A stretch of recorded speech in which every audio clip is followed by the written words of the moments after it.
हम लोग आज समझेंगे कि राइबोसोम होता क्या है। ठीक है, तो राइबोसोम और राइबोसोम के प्रकार के बारे में जानेंगे और राइबोसोम का कार्य क्या होता है, इन सारी चीजों को डिटेल डिस्कस करेंगे। ठीक है, तो सबसे पहले हम लोग जानेंगे कि राइबोसोम होता क्या है। तो मैंने बताया कि राइबोसोम क्या होते हैं, अत्यंत सूक्ष्म कण होते हैं जिनको देखने के लिए किसकी सहायता लेते हैं, हम लोग इलेक्ट्रॉन सूक्ष्मदर्शी की सहायता लेते हैं। ठीक है, तो यहाँ पर लिखा गया है कि ये अत्यंत सूक्ष्म कण होते हैं, इनको देखने के लिए हम किसका उपयोग करेंगे, इलेक्ट्रॉन सूक्ष्मदर्शी की सहायता लेंगे। ठीक है, और कहा जा रहा है कि जो राइबोसोम का जो निर्माण होता है वो किसके द्वारा होता है, प्रोटीन और आरएनए से होता है। यानी कि राइबोसोम का निर्माण किसके द्वारा होता है, प्रोटीन और आरएनए से होता है। ठीक है, बाकी इसकी खोज की बात करें तो यानी कि जो राइबोसोम की जो खोज है वो किसने किया था, पैरलेट नामक वैज्ञानिक ने सन 1955 ईस्वी में किया था। ठीक है, यानी कि राइबोसोम की खोज किसने किया था, पैरलेट नामक वैज्ञानिक ने सन 1955 ईस्वी में की थी। ठीक है, अब हम लोग जानेंगे कि राइबोसोम के प्रकार क्या होते हैं। तो यहाँ पर देखो हेडिंग डाला गया है कि राइबोसोम के प्रकार। ठीक है, तो इसमें बताया जा रहा है कि जो राइबोसोम के जो प्रकार होते हैं वो आकार और अवसादन गुणांक के आधार पर कितने प्रकार के होते हैं, 2 प्रकार के होते हैं। एक हमारा होता है 70S राइबोसोम होता है और एक होता है 80S राइबोसोम।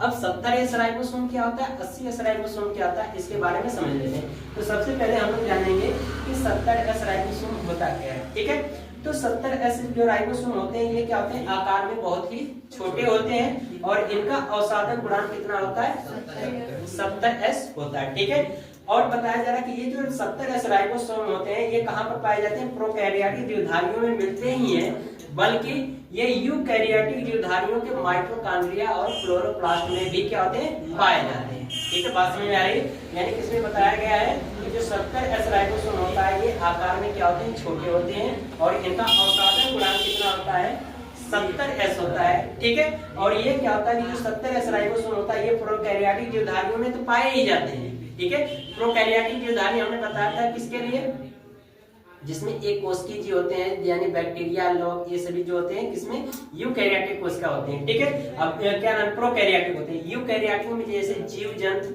पादप ये सभी क्या होते हैं, यूकैरियोटिक के अंतर्गत आते हैं। तो इसमें कहा जा रहा है कि जो 70S राइबोसोम होता है ये प्रोकैरियोटिक जीवधारी में मिलते ही हैं, लेकिन ये किसमें और पाए जाते हैं, यूकैरियोटिक जीवधारियों के माइटोकॉन्ड्रिया और क्लोरोप्लास्ट में पाए जाते हैं। ये चीज क्लियर है। अब हम लोग जानेंगे कि 80S राइबोसोम क्या होता है, यानी कि जो राइबोसोम का जो दूसरा प्रकार है वो क्या है, 80S है।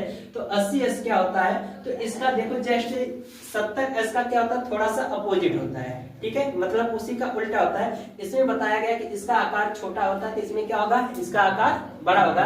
यानी कि 80S जो राइबोसोम होते हैं ये आकार में कैसे होते हैं, बड़े होते हैं। और इसमें बताया गया कि इनका जो अवसादन गुणांक होता है 70S होता है, तो इनका अवसादन गुणांक क्या होगा, 80S। यानी कि जो 80S राइबोसोम है उसका अवसादन गुणांक कितना होगा, 80S होता है। ठीक है, बाकी ये कहा जा रहा है कि ये यूकैरियोटिक जीवों के केंद्रक में पाए जाते हैं। इस चीज को ध्यान रखना कि ये जो यूकैरियोटिक जो जीव है ये कहां पर पाए जाएंगे, यूकैरियोटिक जीवों के केंद्रक में पाए जाते हैं। कौन, 80S राइबोसोम।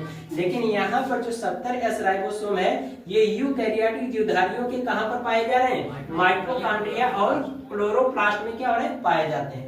ये यूकैरियोटिक जीवधारियों के जो 70S होते हैं ये यूकैरियोटिक जीवधारियों के माइटोकॉन्ड्रिया और क्लोरोप्लास्ट में पाए जा रहे हैं। और ये जो 80S राइबोसोम होता है ये यूकैरियोटिक जीवधारियों के केंद्रक में पाया जाता है, इसको ध्यान रखना। ठीक है, बाकी हम लोग इसके राइबोसोम के कार्य की बात करेंगे। तो राइबोसोम का मुख्य कार्य क्या होता है कि प्रोटीन संश्लेषण में सहायता प्रदान करना। यानी कि राइबोसोम का मुख्य कार्य है कि हमारे शरीर में जब प्रोटीन का संश्लेषण होता है तो उसकी यह सहायता प्रदान करता है कि प्रोटीन संश्लेषण की क्रिया संपन्न हो जाए। ठीक है, और यह क्रिया कहाँ पर संपन्न होती है, यानी कि ये जो राइबोसोम का मुख्य कार्य है प्रोटीन का संश्लेषण करने में सहायता करता है, तो यह क्रिया कहाँ पर संपन्न होती है, राइबोसोम में संपन्न होती है। ठीक है, इतनी चीजें समझ में आ रही। एक बार फिर से पूरा जल्दी से समझ लीजिए।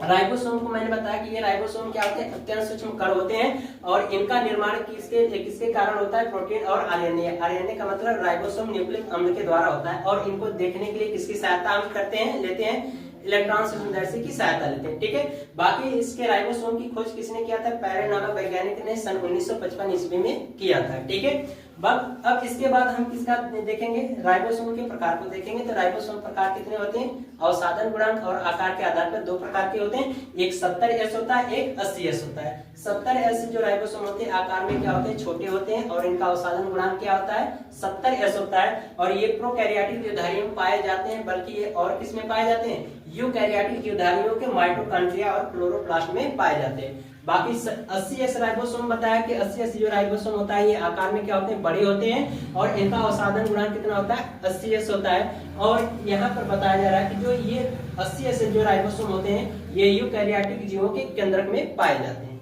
ठीक है। और इनका कार्य क्या है, यानी राइबोसोम का कार्य क्या है, तो राइबोसोम का मुख्य कार्य है ये प्रोटीन का संश्लेषण करता है। और ये क्रिया कहाँ पर संपन्न होती है, प्रोटीन का संश्लेषण करने की क्रिया कहाँ पर संपन्न होती है, राइबोसोम में संपन्न होती है, ठीक है। इतनी चीज क्लियर है।